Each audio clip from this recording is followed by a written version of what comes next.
Commission ఏర్పాటు చేసిండ్రో త్వరలోనే కొత్త జడ్జి అపాయింట్మెంట్ అయ్యి కంప్లీట్ డీటెయిల్గా ఇన్వెస్టిగేషన్ అయితే అధ్యక్ష, అందులో ఎటువంటి అనుమానం లేదు. వాళ్ళు సభలో గొడవ చేసినంత, బయట మాట్లాడినంత మాత్రాన చేసిన పాపాలు కడుక్కుంటామంటే అంత ఈజీ కాదు అధ్యక్ష. ఇది రెండవది అధ్యక్ష, అది చిన్నది. రెండోది మీ అందరికీ తెలుసు, మా జిల్లాల యాదాద్రి పవర్ ప్లాంట్ అధ్యక్ష, అది ఎంత పెద్ద తప్పు నిర్ణయం అంటే, జనరల్గానైతే థర్మల్ పవర్ ప్లాంట్ అధ్యక్ష, జనరల్గా పిట్ హెడ్ అంటే కోల్ మైన్ పక్కన, thermal power plants pit head అంటే కోల్ మైన్స్ పక్కలో దగ్గరలో పిట్ హెడ్లో థర్మల్ పవర్ ప్లాంట్ పెడతారు అధ్యక్ష. మామూలుగా అయితే ఎక్కడైనా సరే ప్రపంచంలో ఎక్కడైనా సరే థర్మల్ పవర్ ప్లాంట్ ఎక్కడ పెడతారు అంటే మైన్ పక్కన పెడతారు. 250 కిలోమీటర్ల దూరాన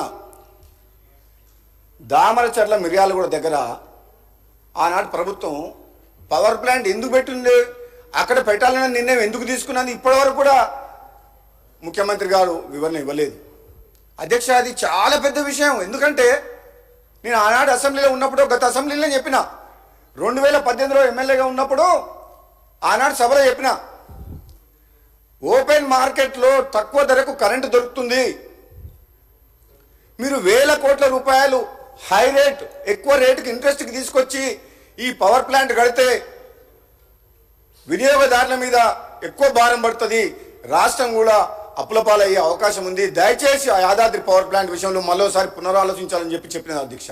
అప్పటికే ఆ ప్రాజెక్టు స్టార్ట్ చేసింది. అసెంబ్లీలో మాట్లాడిన అధ్యక్ష, ఆన్ రికార్డ్ అధ్యక్ష.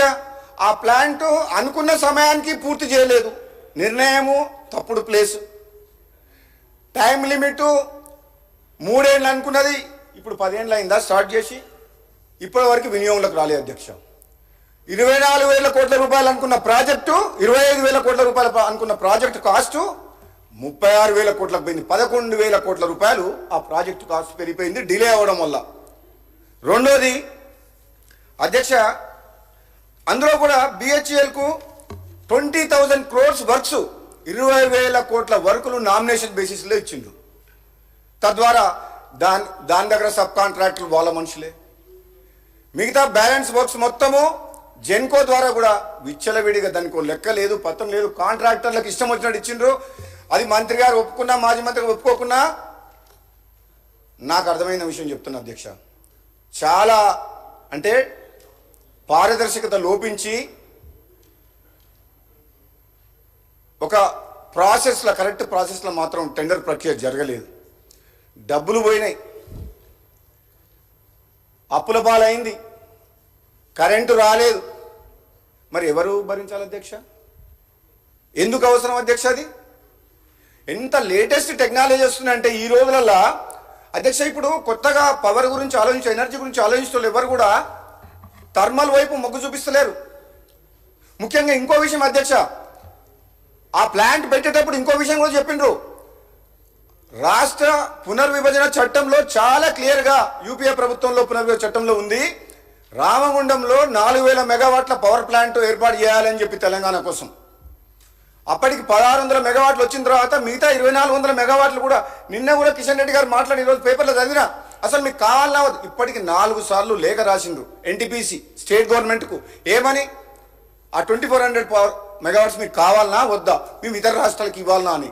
దానికి ఆన్సర్ చేయలే. యాక్చువల్గానైతే వాళ్ళు ఎన్టీపీసీ అప్పు తెచ్చుకొని, వాళ్ళు ఖర్చు పెట్టి, వాళ్ళు డబ్బు తెచ్చుకొని కట్టి 2,400 మెగావాట్స్ మనకి ఇస్తామంటే వద్దని యాదాద్రి పవర్ ప్లాంట్ అప్పు తీసుకొచ్చి కట్టిండ్రు, కానీ స్టార్ట్ కాలేదు. మన పునర్విభజన చట్టంలో ఉంది, మనకు పవర్ వస్తుంది, వాళ్ళ డబ్బుతో కడతామంటున్నారు, పవర్ సప్లై చేస్తామంటున్నారు, రామగుండం మైన్ ఏరియాలో ఉంది. ఇంత కష్టపడి ఇక్కడ యాదాద్రిలో కట్టాల్సిన అవసరం ఏముంది అధ్యక్ష? కొన్ని వేల కోట్లు ప్రజాధనము వృధాగా ప్రజల సొమ్ము పోయి వినియోగదారుల మీద, మన విద్యుత్ సంస్థలని నష్టాలు పోయి డోల్ డ్రమ్స్లో పడిపోతుంటే మాకు బాధ అనిపించదు అధ్యక్ష? చెప్పడం ధర్మం కదా అధ్యక్ష? మీ ద్వారా తెలంగాణ ప్రజలు కూడా ఒకసారి ఆలోచించాలి. ఆనాడు ఉన్న ముఖ్యమంత్రి ఏమనుకున్నాడో, ఈ రాష్ట్రానికి నేను రాజుని, నా తర్వాత నా కొడుకు, ఒక మోనార్కీ లాగా ఫీల్ అయిపోయిండు. ఎవరు మాట్లాడేది లేదు, నా నిర్ణయం ఫైనల్, మేము ఎవరి మీద డిపెండ్ కాము, మేము భారతదేశంలో అంతర్భాగం కాదు, ఇది తెలంగాణ రాజ్యానికి నేను రాజును అనే ఫీలింగ్లో నిర్ణయాలు తీసుకుండు. నిజంగానే అధ్యక్ష, ఈ నిర్ణయం అయితే, ఈ యాదాద్రి పవర్ ప్లాంట్ నిర్ణయం, కాళేశ్వరం ప్రాజెక్టు నిజం మాత్రం 100% ఆయన ఆలోచన ప్రకారం నడిచింది తప్పితే, ఆయన లేకుండా ఈరోజు సభలో వేరే వాళ్ళు మాట్లాడుతూ